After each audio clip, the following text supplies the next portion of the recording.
A casa que respira, a família Kim, havia se mudado para uma Hanok tradicional no interior da Coreia, buscando uma vida mais tranquila longe da agitação da cidade.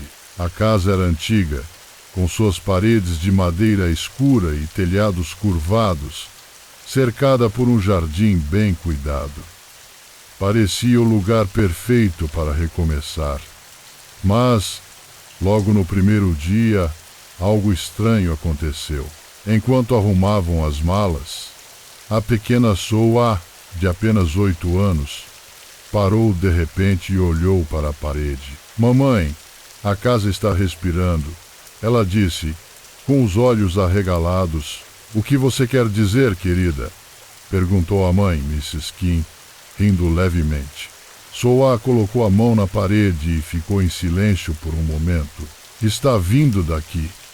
Escuta." Mrs. Kim se aproximou e colocou a mão na parede. No início, ela não ouviu nada, mas então percebeu um som baixo e rítmico, como se alguém estivesse respirando profundamente do outro lado. Ela recuou, assustada. "É só o vento", disse o pai, Mr. Kim, tentando acalmá-la. "Essas casas antigas fazem barulhos estranhos, mas à noite, quando todos estavam dormindo, o som voltou. Desta vez era mais alto, mais insistente. Era como se a casa estivesse viva, respirando lentamente, observando-os. O primeiro desaparecimento. Na manhã seguinte, Soa não estava em seu quarto. Mrs. Kim chamou por ela, mas não houve resposta.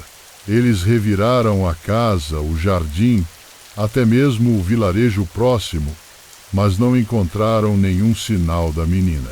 "Ela deve ter saído para explorar", disse Mr. Kim, tentando manter a calma.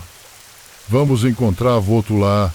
Mas, à noite, o som de respiração voltou mais forte do que nunca. Desta vez parecia vir de todas as paredes, como se a casa estivesse rindo deles. No dia seguinte, o irmão mais velho, Minjai, também desapareceu. Desta vez, eles encontraram algo, uma mancha escura na parede do quarto dele, como se a madeira estivesse derretendo.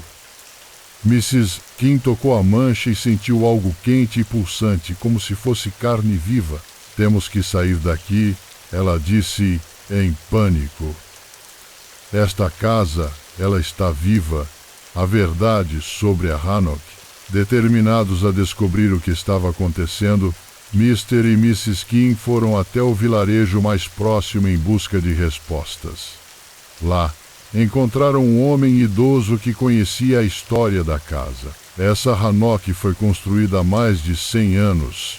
Ele explicou, com um olhar sombrio: "Dizem que o carpinteiro que a construiu usou madeira de uma árvore amaldiçoada. A árvore cresceu em um local onde muitos foram enterrados vivos, e seus espíritos ficaram presos na madeira. A casa, ela se alimenta de quem mora nela. Como podemos pará-la?", perguntou Mr. Kim. Desesperado: "Você não pode?" O homem respondeu: "A casa nunca vai parar. Ela vai continuar respirando, devorando, até que não reste mais ninguém." O desespero final. De volta à casa, Mr. e Mrs. Kim tentaram queimar a Hanok, mas as chamas não pegavam. Parecia que a casa estava se protegendo, como se tivesse consciência. À noite, o som de respiração se tornou ensurdecedor e as paredes começaram a se mover, como se estivessem se contraindo e expandindo. "Nós temos que sair", gritou Mrs. Kim, correndo em direção à porta. Mas a porta estava trancada e as janelas não se abriam. A casa os havia aprisionado. Mr. Kim tentou arrombar a porta, mas as paredes começaram a se fechar ao seu redor, como se fossem engoli-lo. Ele gritou, mas sua voz foi abafada pelo som de respiração que agora ecoava em toda a casa. Mrs. Kim olhou para a parede e viu algo que a fez congelar. Rostos, dezenas deles, emergindo da madeira. Eram os rostos de pessoas que haviam desaparecido na casa ao longo dos anos, incluindo Soá e Minjai. Eles pareciam estar sofrendo, tentando gritar, mas sem emitir som algum. Eu sinto muito, Mrs. Kim sussurrou, antes que as paredes a engolissem também. O silêncio final. No dia seguinte, a casa estava quieta. O som de respiração havia parado e as paredes pareciam normais, como se nada tivesse acontecido. Mas se alguém se aproximasse o suficiente, poderia ouvir um sussurro vindo de dentro, como se a casa estivesse dizendo: venha, venha. E em algum lugar dentro daquelas paredes, a família Kim continuava presa, suas almas devoradas pela casa que respira.